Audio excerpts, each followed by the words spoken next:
The ratings of these debates have rivaled primetime TV shows and sporting events. I think we've run out of red ties in the Las Vegas area.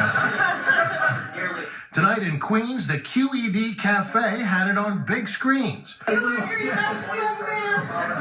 me really think about what you did, Marco. With comedians and commentators weighing in real time on the action. Doesn't Jim start looking like when George won the presidency, you realize he was never going to be as good? It's almost like watching WWE at this point. I think that's the appeal of Donald Trump, is that it's like watching Macho Man Randy Savage with, even worse hair.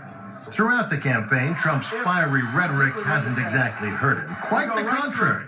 But Senator Ted Cruz has been gaining ground. Several recent polls show him slightly ahead of Trump in Iowa. Until now, the two have mostly abided by a mutual non-aggression pact. But you did question his judgment. And even tonight, Cruz studiously avoided a full frontal attack on Trump's proposal to ban all Muslims from entering the U.S. Well, listen, Hugh, everyone understands why Donald has suggested what he has.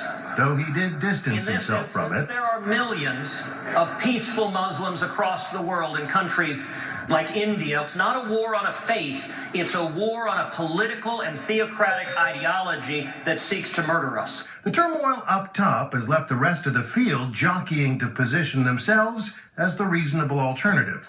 Tonight, Senator Marco Rubio tangled with Ted Cruz over immigration. Does Ted Cruz rule out ever legalizing people that are in this country illegally now? Senator Cruz? I have never supported legalization. Do you rule it out? I have never supported legalization, and I do not intend to support legalization. Their conflict sounding at times like a vice presidential debate, auditioning for the second spot on Trump's ticket. We will build a wall that works, and I'll get Donald Trump to pay for it.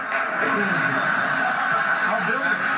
Governor Chris Christie painted himself as a seasoned executive, but he may not have helped himself with women voters with an analysis of today's terror scare in L.A. that sounded straight out of Father Knows Best. Think about the mothers who will take those children tomorrow morning to the bus stop, wondering whether their children will arrive back on that bus safe and sound. Think about the fathers of Los Angeles who tomorrow will head off to work and wonder about the safety of their wives and their children. Does any of this have the potential to change the race? I think Donald Trump comes away as still the leader, and I think Ted Cruz and Marco Rubio are the people closest at his heels. And I think Jeb Bush tried in his way to be aggressive tonight, but I think it's probably too little too late. Voters at the Q.E.D. screening party tonight aren't sold. I really couldn't pick a winner. They lost me halfway through. As of tonight, there are less than 50 days to go until the Iowa caucuses. Soon enough, the voters there will have their say. I'm David Wright for Nightline in New York.